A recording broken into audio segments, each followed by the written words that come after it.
বল কি হয়েছে? উপরওয়ালাকে অনেক ধন্যবাদ ভাইয়া, তুমি তাড়াতাড়ি চলে এসেছো। আমি তোমার জন্যই অপেক্ষা করছিলাম। হ্যাঁ তো চলে তো আসবে, তোর জন্য অফিসের কাজ পেলে চলে আসছি। আর কি ব্যাপার, তোকে এরকম ভীত লাগছে কেন? কোনো সমস্যা হয়েছে? ভাইয়া, ওই ছেলেটা। কোন ছেলেটা? কি হয়েছে তোর সাথে? ভাইয়া, আমি মার্কেটে গিয়েছিলাম, তখন ওই ছেলেটা না আমাকে অনেক বিরক্ত করছিল, আমাকে দেখে শীষ বাজাচ্ছিল। যখন আমি পাত্তা দিচ্ছিলাম না, তখন আমার সাথে অনেক অসভ্যতামি করেছে ভাইয়া। আমি অনেক কষ্ট করে এখানে পালিয়ে এসেছি। আমার বোনের সাথে এটা করছে? আজকে তুই দেখবো কি হাল করি আমি। চল। চলো ভাইয়া। বেশি দূরে হলে চল, রিক্সা নেই। না ভাইয়া, বেশি দূরে না, এই তো সামনে থেকে ডানে, চলো। চল।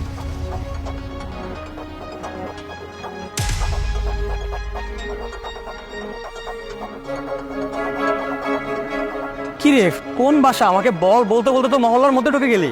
ভাইয়া, এই তো এই বিল্ডিংটা। মানে আমাদের বিল্ডিং এ থাকে? হ্যাঁ ভাইয়া, ও আমাদের বিল্ডিংয়েই থাকে, চলো না যাই। ওর এত বড় সাহস আমাদের মহল্লার মধ্যে থেকে আমার বোনকে ডিস্টার্ব করা। চল। চলো।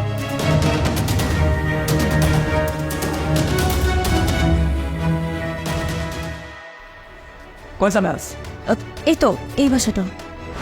তুই কি আমার সাথে ফাইজলামি করছিস? তুই আমাদের বাসা আমাকে কেন দেখাচ্ছিস? না ভাইয়া, আমি একদমই মজা করছি না। আসলে ছেলেটা আমাকে বিরক্ত করতে করতে আমার বাসা পর্যন্ত চলে এসেছিল। তারপর কি করেছি জানো? আমি চালাকি করে ওকে ধাক্কা দিয়ে ভেতরে ঢুকিয়ে না দরজার পিছন দিয়ে লাগিয়ে দিয়েছি। শাওয়ার, একদম ঠিক করেছিস। চল। কোথায় কোথায় ও?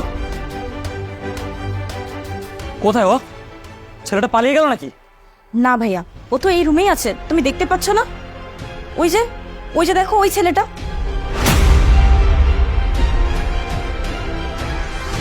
মোনাজ, তুই আমার সাথে মজা করতেছিস? আরে এটা তো আমি আয়নার মধ্যে। না ভাইয়া, আমি একদমই মজা করছি না। এইটাই ওই ছেলে যে রাস্তাঘাটে মেয়েদেরকে উত্ত্যক্ত করে।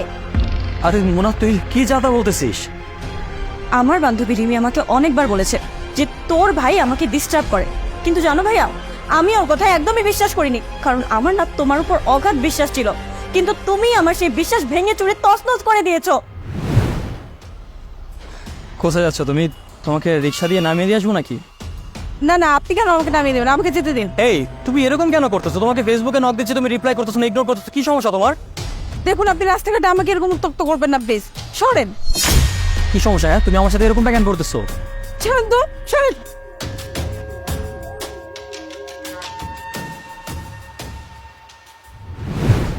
আমি যখন নিজের চোখে দেখলাম যে আমার ভাই আমারই বান্ধবীকে রাস্তাঘাটে উত্ত্যক্ত করতেছে, জানো ভাইয়া, আমার অনেক খারাপ লেগেছিল। আমি ভাবছিলাম যে আমার ভাইয়া, যাকে আমি সুপার হিরো মনে করি, সে এরকম একটা কাজ করেছে। মোনা, আমার পুরো কথাটা। ব্যাস ভাইয়া, তোমার ওই নোংরা মুখে তুমি আমার নাম নেবে না। আজকে যখন আমি তোমাকে বলছিলাম ভাইয়া আমাকে একটা ছেলে উত্ত্যক্ত করেছে, তুমি কি করলে? অনেক রেগে গিয়েছিলে। তুমি সেই ছেলেটাকে মারার জন্য প্রস্তুত হয়ে গিয়েছিলে। আর একবারও ভেবে দেখেছো ওই মেয়েটার পরিবারের কেমন লেগেছিল? তুই দয়া করে আমাকে ক্ষমা করে দে। আসলে আমি না তোর বান্ধবীকে পছন্দ করতাম। আমি ওকে প্রপোজও করেছি, ও বারবার আমাকে রিজেক্ট করে দিচ্ছিল। তাই আমি ভাবলাম যে ওকে যদি একটু জোর জবরদস্তি করি, ও যদি ভয় পেয়ে রাজি হয়ে যায়। বাট আমি বুঝিনি যে আমি আসলে ভেতরে ভেতরে একটা জানোয়ার ছিলাম। আমি আজকে বুঝতে পারলাম। এই যে আয়নায় তুই আমাকে দেখিয়ে দিলি, আমি না তোর সামনে দাঁড়াতে এখন লজ্জা পাচ্ছি বোন।